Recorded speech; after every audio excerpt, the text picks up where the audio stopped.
To gain access to the Dark Realm, I made a blood contract with a mysterious being who calls himself Lord. I had to be stronger, so I became a Dread Templar. I will venture deep into this forsaken land to become the demon's worst nightmare. Most importantly, I will seek answers to that terrible event that happened many years ago.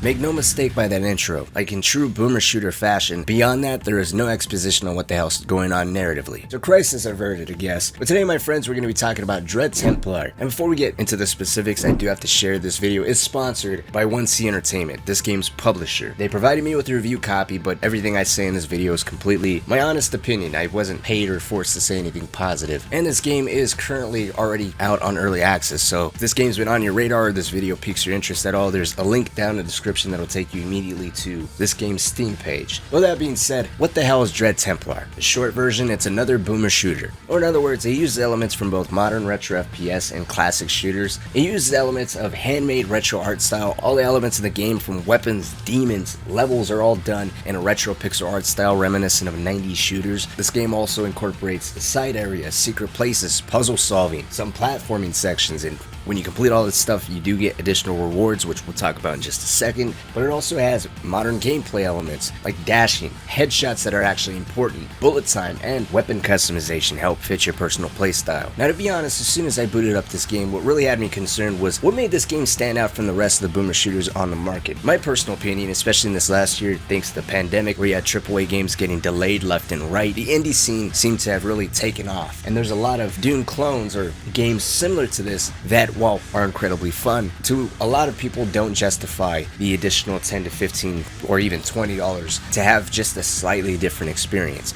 You know, the atmosphere alone isn't enough for some, and that's fine. There's really nothing wrong with that. But as soon as I booted this game up, man, the first thing that grabbed my attention was the music. Now, that song that I played at the very beginning of the video is the song from the very first level, but even the menu music, it has no reason to be half as good as it is.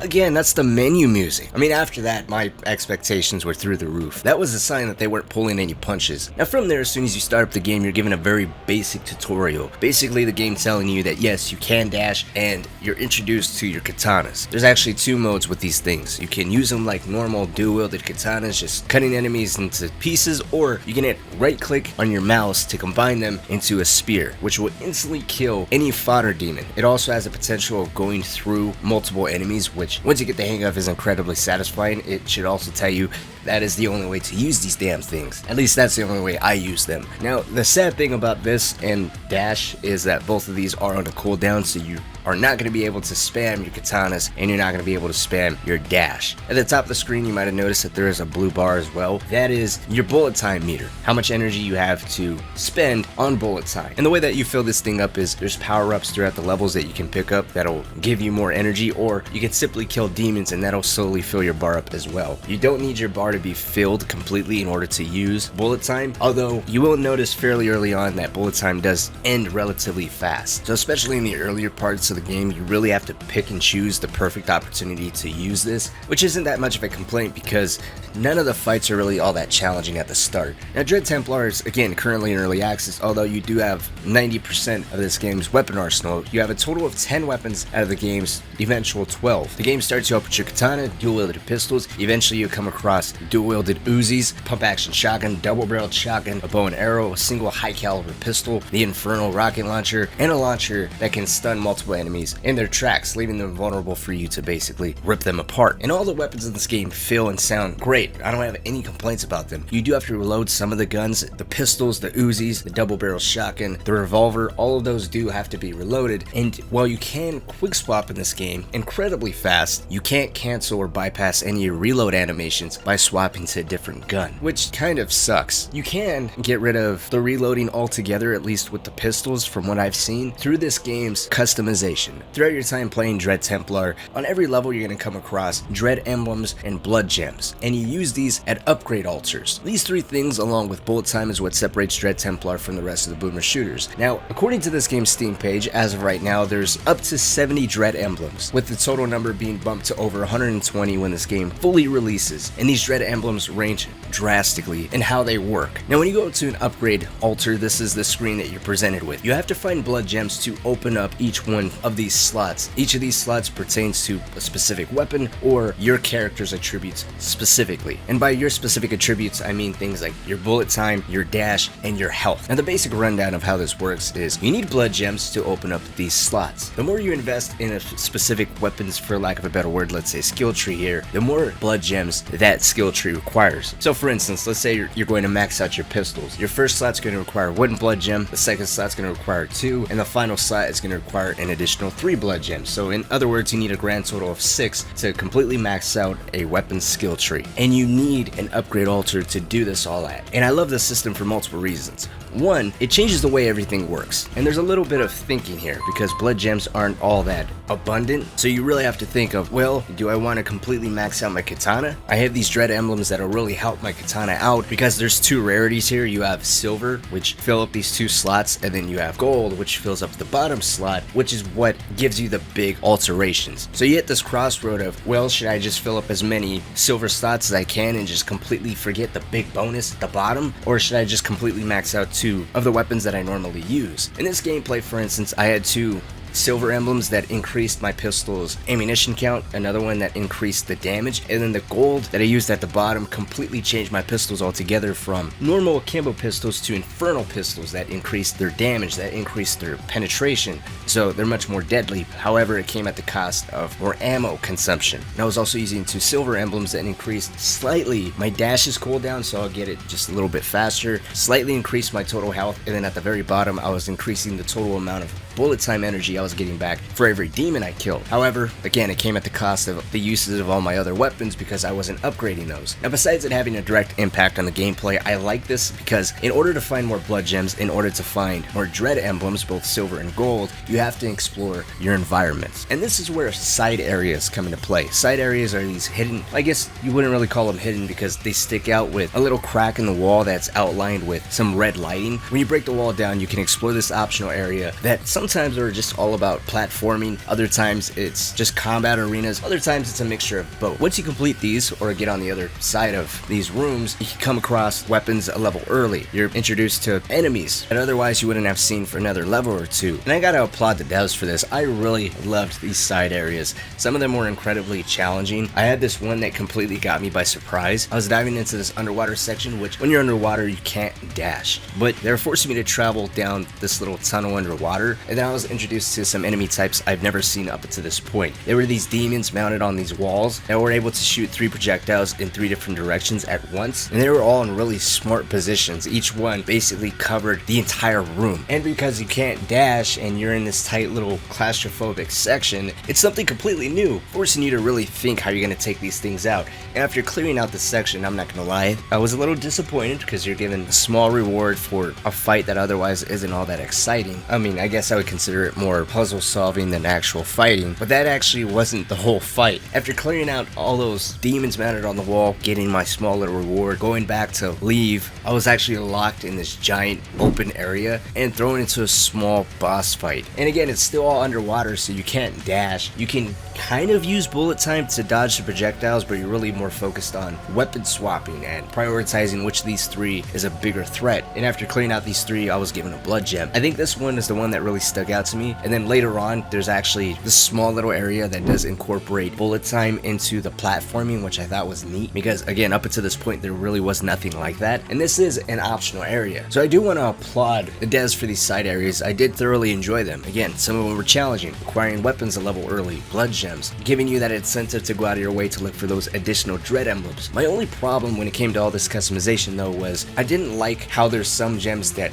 operate kind of the same. I wouldn't call them duplicates, but right here on my screen, for example, I have 2 silver gems. One of them moderately increases the ammunition for my pistol, the other one increases it slightly. And you could say I'm nitpicking, but I personally don't like that. It feels lazy. It feels like you're just stretching out some content here, especially when you start to use all those gems that do slight improvements. You'll start to feel like that slight is nothing at all. It's damn near useless. I mean, I suppose if you find the moderate and the slight version, you can stack those two. So like if you're someone that's constantly throwing your katana and you find a moderate and a slight cooldown to your katana's usage, maybe that'll bump up how quickly you get it back. But I had the slight version for the cooldown for the dash, and it felt like it didn't do anything. It was pretty much a waste of a blood gem. So that honestly kind of bothered me. And in a weird way for me, there was a little bit of a learning curve to this game, because my instinct when playing this game was to constantly spam dash and move as fast as I can, which the movement is quick, but the cooldown between each dash is just a little too long, which feels like a giant speed bump that just screws everything up. So your instinct is to just curse at the game and wish that the cooldown was a little lower. But obviously there are some dread emblems in the game that you're going to want to look for to lower that cooldown. So if it was lower, it would take away from the significance of dread emblems and the importance of exploring your environment. It also indirectly impacts the way you're going to be using bullet time. It's no longer just a means of aggression to rip apart all your enemies in front of you, but as a means to avoid those projectiles when you're in the middle of a cooldown on a dash. And when I started the game, it was something that really bugged me, but as I started to play it more and more, it was something that made me appreciate this game. Like I said earlier, you need something to make you stand out from the crowd, and this entire system, from the dread emblems, the bullet time, all of your weapons, and how you're managing everything, especially on the harder difficulties and bigger fights, boils down to your playstyle, your knowledge of the emblems that you have equipped, and how that is benefiting to the enemies that you're up against. There's a pretty big roster of enemies, from the usual fodder types with shotguns to these shamans that can summon fodder demon. You have some floating fodder demon and this giant floating enemy that can hit scan you. You have these tankier types that can throw bombs at you. You have these other tankier types that can rush you. And utilizing your dread emblems, your dash, your bullet time, all in tandem can really make or break any fight. And going back to how I mentioned how you can quick swap, I really like the way that this game incorporates it, because your pistols and Uzis technically are variations of the same type. They both share the same ammo type, and with the katana, when you hit right click on your mouse, it turns it into a spear. With your pistols and Uzis, when you hit right click on the mouse, you're swapping between those two guns, allowing you to empty out both these guns simultaneously, which will kind of screw you over because obviously you got to reload both those guns. But again, that's a decision you're gonna have to make on the fly or thinking forward. And the same thing applies to the pump action shotgun and the double barrel shotgun. A combination that I was using quite often was one shot from the pump action, right click the mouse, double barrel shotgun, right click again, pump action shotgun seems to eliminate everything pretty quickly, and then activate bullet time, reload the double barrel shotgun, exit it, and repeat the same thing. And if you're someone that's played Doom Eternal and you're familiar with tying every weapon to a specific key on your keyboard, the same thing can be done in this game. However, a suggestion I would throw out towards the devs is actually name the weapons to make it easier to bind each gun to a specific key, because when you go into the settings, they're generically named weapon 0 through 9. And because you can bypass picking up some of these weapons, I'm sure that'll confuse some people as to what weapon is considered number 3 and what weapon is considered number 4. Some suggestions I would also throw out to the devs is, in between checkpoints, and even when you're rebooting up the game, it's kind of annoying that you always have to combine the katanas again. Especially when you're trying to beat the fight on the last level, you die, you respawn, and your instinct is to throw your katana, but dual-wielded swords in your hands kind of screws you over a little bit. It'd be better if that would just be remembered. Also, when you're reading tutorials, saving the game, and interacting with the upgrade altar, you're vulnerable to taking damage. And it's a little weird. There was a couple times where I cleared out not only one room, but the following room. No indication of any more demons alive, no indication of any more enemies or anything like that. I go to interact with an upgrade altar. Next thing I know, when I leave, I'm either dead or 80% of my health is gone. I don't know if when you interact with this upgrade altar, if that spawns more demons, it's kind of like a trap, or it makes a demon that's in the vicinity a little bit more aggressive, but it's something I picked up on. I also think it'd be beneficial to have a menu you can pull up as a quick reminder for what dread emblems you have equipped. As of right now, there's nothing like that. Yeah, you can pause the game, but you can't pull up a menu or a map to see what you have equipped, which I think would be helpful in the middle of a fight, or let's say you keep dying in a fight and you can't remember why. Maybe a couple days ago in your last save, you swapped out some dread emblems and you don't remember what it was, I think something like that would help out. But to wrap this up, kick-ass music, the incentives of better weapons and character attributes to explore the game's environments that are all littered with secrets, 10 weapons, one of which being this game's equivalent of a BFG in the form of a glove, requiring you to literally atomically fist your enemies to death, have all solidified Dread Templar as one of the more unique experiences, and I actually do really recommend it. The only real negative being with it currently in early access, this build only offers 10 out of its total 25 levels. The game is broken up into chapters, 2 out of its eventual 5 is currently available. However, it is on the cheaper side with it being less than $15, USD. I strongly recommend grabbing it now as that price is going to skyrocket when it eventually releases in the fall of 2022. But like I said at the beginning of the video, it is currently available right now on Steam. If you want to check it out, link is down in the description. Thank you all so much for watching. If you have any more questions, comments, concerns, I'll be chatting with you down in the comment section, or feel free to join my Discord and talk to me in there. But until next time, see y'all later.